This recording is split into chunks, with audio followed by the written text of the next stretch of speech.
Welcome back, guys. Today we're going to talk about why it is, or even better, how it is that we continue to think small when we should really be thinking big and dreaming big. And I was thinking about this the other day with originally for Crawford's, and how that was just for Hill and I. It was really just getting it open in 2012, renting a space, and just how do we make this function. And it was just such a small dream compared to what it is now, what we were able to grow over the years. But it's just crazy to me to see how God works in those things where our thinking is just so small. And I think of, like I'm sure with Elon and Jeff Bezos, these people that started these businesses, and it just started so small. But how we should really be thinking big, and if we're intentional about thinking big, and that's obviously what they did. They just started thinking really big, and it just kept growing and growing. And I'm trying to figure out and use that method for all the things that Hill and I are doing. And the thing for us is we keep changing our paths. We have more than one path. It's not just the restaurant industry or the rental properties or the gym, but how can we be the most effective in dreaming big? And that doesn't mean scaling crazy to me anyways. It can mean crazy, scaling crazy or opening more locations, but how do we make what we have so great that we just make the customer experience even better, our experience for our employees even better? Just being locked into the community, because for us, that's where we see where we thought so small, but now we are just thinking way bigger, is we want to be so involved in the community and making our community better with our experience at our restaurants, the gym, how we do take care of our properties for people that are renting from us in the community. So I'm just trying to think of a way that we can angle it not just for what we're doing, but other people are doing. So I was going to talk to Chapman a little bit today with TLC, things they're doing and how their idea was so small too.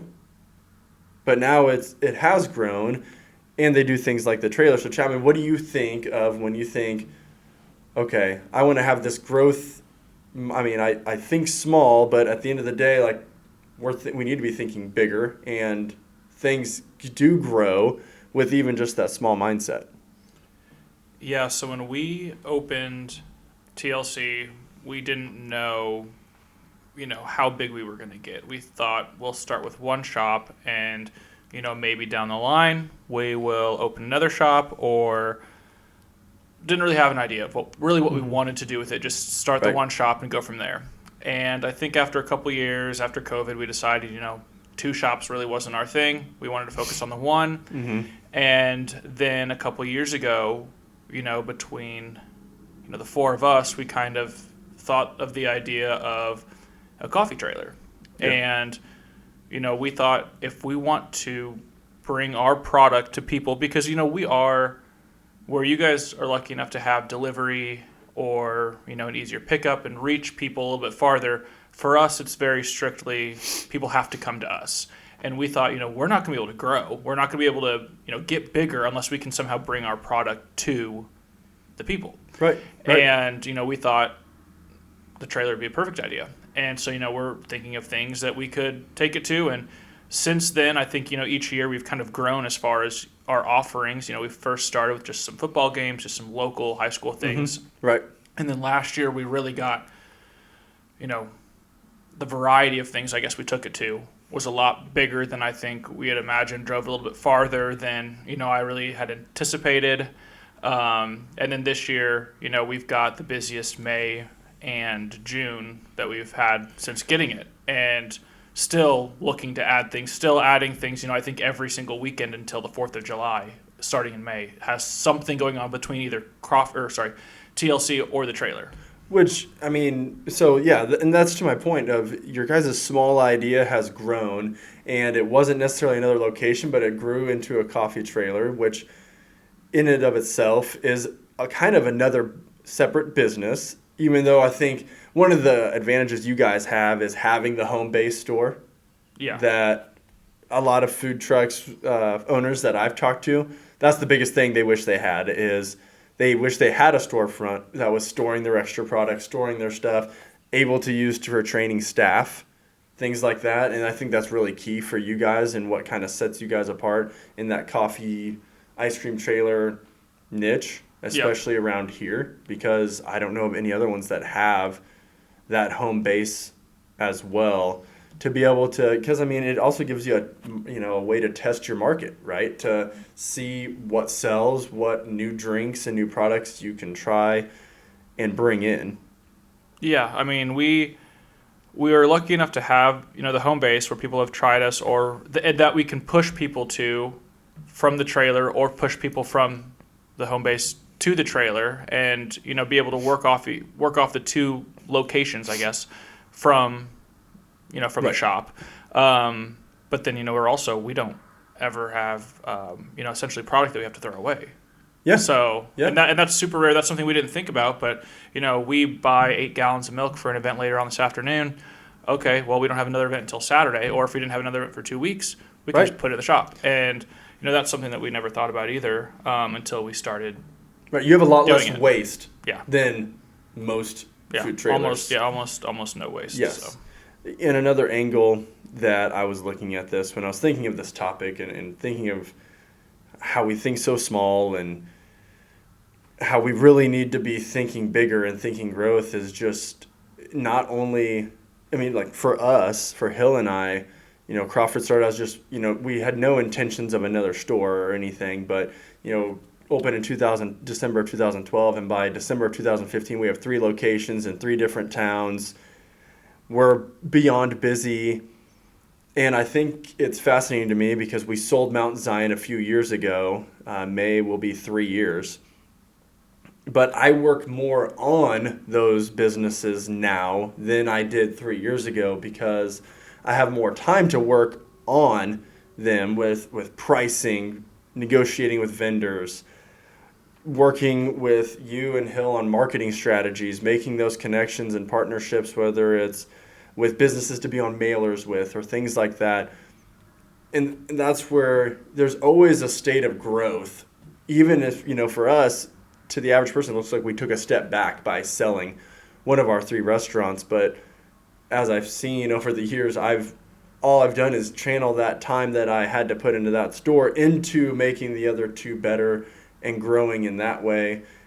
Kind of like, and I know that's something you and Callie have done with using that trailer as a way of growing.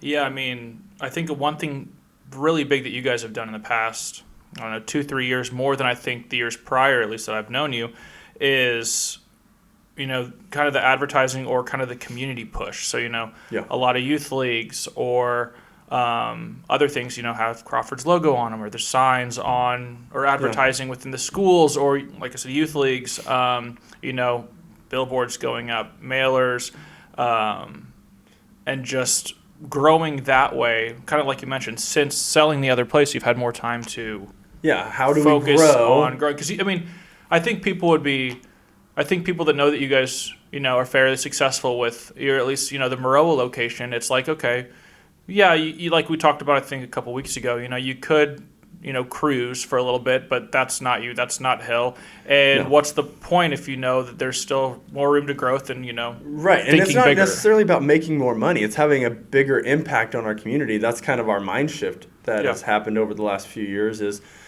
we want to be that place that in 20 years from now, the kindergartners and first graders at Maroa Forsyth or Central A&M that went to our restaurants growing up, that when they move off to college and they come back, that's one of their destination spots. That's one of their places. Hey, I'm going home for the weekend. I got to get Crawford's. Yeah, and I think that's such a goal of ours now.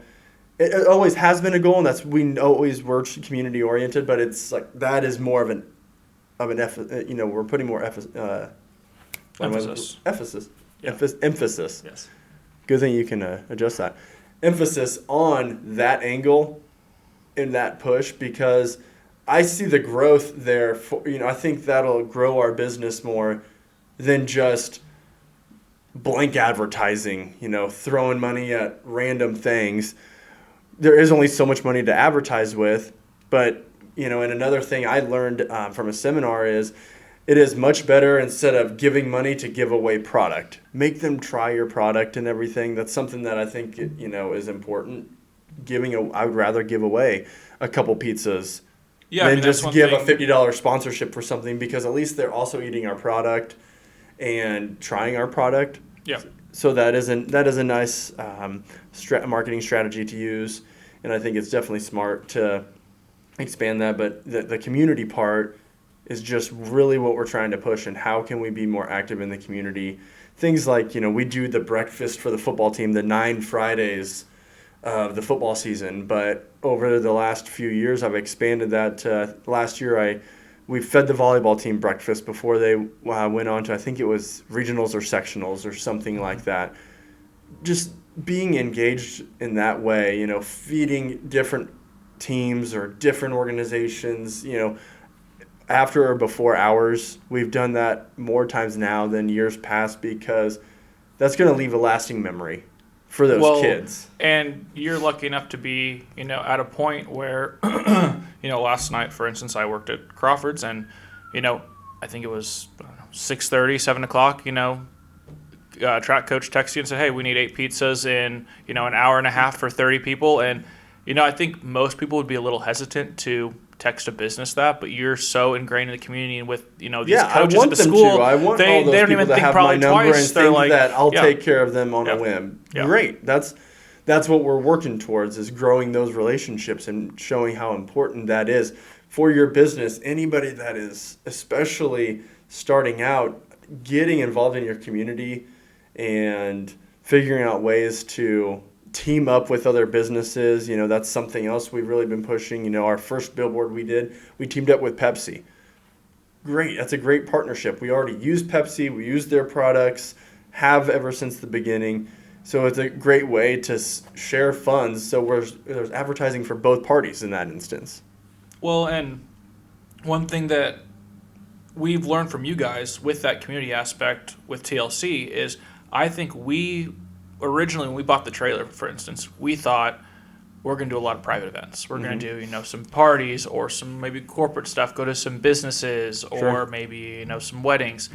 And that's, I would say 90% of the things that we do are community-based, whether it is, something in town for a festival or a market, or it is something with a school, whether it's baseball, softball, track. This year we've got a couple different things and multiple schools at that, because we're lucky enough to have some connections at various schools, not just Moreau, that we're close to.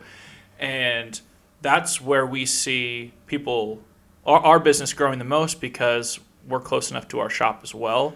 So, it's not something that we thought of when we bought the trailer, but it's something that we found the most successful is, being there for the community. They know we're local, and that's been the best way for us to grow and make those relationships and, get different things from there as well. Yeah, and I think that you guys have the other opportunities as soon as you get a little bit more time to work on them. Things like the weddings and things like that. I do think there's a big niche there that you guys could really get into. Yeah, I think we booked our first one for this summer. So yeah, I think that's a really cool idea, really cool thing. I mean, you see the people that get it's getting more popular. The food trucks showing up at 10 o'clock because you ate at 6 o'clock and the reception is still going on till 11. It shows up at 10 and it feeds. Usually it's either food or something like that. But I mean, in my eyes, it'd be just as cool if it was coffee. Yeah, we're doing ice cream at a wedding ice cream, this summer. Things like that. I mean, to me, that makes so much sense as a cool treat for your guests halfway through or towards the end of the reception. Yeah, no, I mean, like I said, kind of going back to the, thinking big, I think when we bought the trailer, I'd say we were thinking big. I mean, you have to think big when you're, making that type of financial decision, but you don't really. My point and why I wanted to bring up this topic is I just don't think we think how big can it actually get. No, we were thinking where could this actually go, and that Hill and I were just so grateful to just be able to open a restaurant, let alone it be as successful as it was early, and being able to open 2 in 2015 and growing our rental portfolio, all these things, and at the same time, growing our family, growing our marriage, and then, once we hit that brick wall of, okay, we're doing a lot and it feels hard, and how are we even going to manage this? And then turning to our faith and that being the foundation to continue to grow. And I mean, there's no way in 2012, if you told Hill and I where we would be in 2026, that we would have thought that that was possible in any way, shape, or form. Building a 28,000 square foot gym in a community that we love. I mean, we just never would have thought that was possible. But obviously, God has a much bigger plan than we do for everything. But it just shows how much.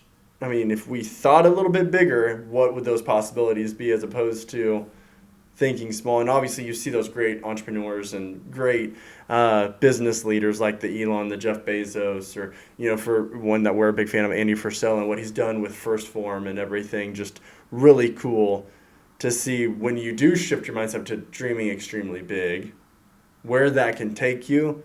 But for us, it's always important are we making sure that we're staying grounded in our faith and we're taking good care of our kids and our family and friends around us? Are we doing those things? That's definitely something that keeps us grounded. Yeah, it's just so easy to, like we said a couple podcasts ago, it's so easy to either get successful or get stuck and kind of coast and focus on one thing, when really the best thing is to start thinking outside the box, thinking, can a bigger decision help grow somewhere else? Yeah. Or a tougher decision like selling, one of your businesses help in another way that you wouldn't think is possible. And I mean, I think that's what you guys have shown the past couple of years since you've sold one business, or since you bought the gym and rebuilding somewhere else. And just super. I mean, a big thing is just staying humble and staying grateful. I mean, that's a big piece of advice I give a lot of people that are starting to taste some of that success. Is stay humble and stay grateful, and and stay hungry for it. Because it's funny, I had to explain this to Cooper the other day. I said I have to go into work, and they're kids. Sometimes they're not excited that you have to go work.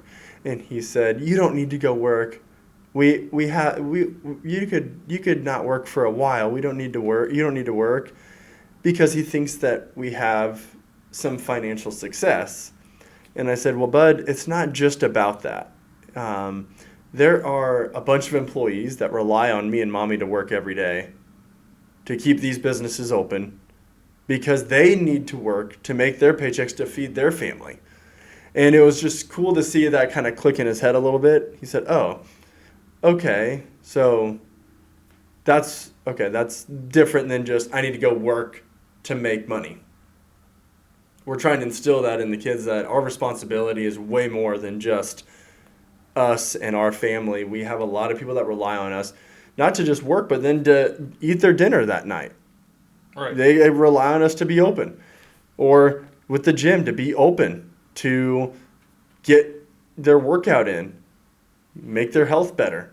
And all the offerings we're going to have at the new place. I mean, we're so excited to announce some of these things that we have coming, because they are going to be awesome and huge, and just something not like this, we have anywhere in the community right now. And that'll be on a future podcast where we will have a guest that will kind of go through that stuff with me, and we're super excited about it. But I mean, at the end of the day, now as I've grown and we've grown these businesses, just that mindset of thinking a little bit bigger as opposed to thinking small, I think is a shift I had to start making over the last really couple years, to really get dialed in more on, okay, now where are we going to take this stuff? Where is God leading us to lead these businesses? And I'm sure it's a similar thing that you and Callie have had discussions about, and but really making that mindset change of, okay, we need to think bigger. We need to think bigger. Where can we really take this trailer? Where can we really do events at TLC? What are those bigger things that we can do that will separate us from the competition? Yeah, I mean, one big thing that we've kind of touched on this spring going into the summer is, just have something every weekend. Yeah. Because whether it's been a partnership with the gym or a partnership with a local business, like that's been the biggest things for us, and people love it. I mean, Yeah. we did a Pilates event outside last year in the parking lot, and we had, I think, like 30 people. We did a session inside at the gym a couple months ago, and we had an overwhelming amount of people. We had to double the classes, and we've got multiple partnerships coming up, and that's where I think we started realizing that's our niche. That's where we can start thinking big, looking further. We've had other local places. We had somebody from the CEO program want to sell some stuff in TLC. Yeah. And we're like, what? That's where we're at. It's community is where we thrive, and that's not something we knew it was important when we built the business, but it's not something that we necessarily thought that's what was going to make us successful. But that's kind of what we're starting to realize. And that's where we have been thinking, as far as what are we going to do next? What can we do next with the trailer or the shop in general? And it's community. And to kind of wrap this up, I want to just make it clear that growth is hard. It's uncomfortable. And thinking big is hard and even more uncomfortable, because at the end of the day, you're thinking of possibilities that realistically you're like, oh, we're probably 10 years off from that or something.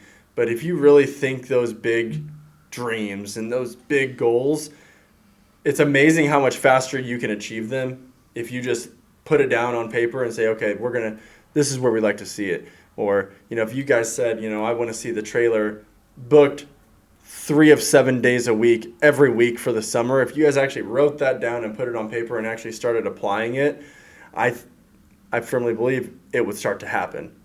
And I think that's one of the things that I've been trying to do is, okay, I need to put my bigger goals and dreams on pen and paper and face them daily, so that way I'm intentionally working towards them, not letting the outside distractions and negativity and noise creep into my head, because that is Satan trying to knock you down and hold you back. But there's just a lot, you can get a lot done and just with being intentional, just knowing it's going to be hard, but just staying focused and staying the course.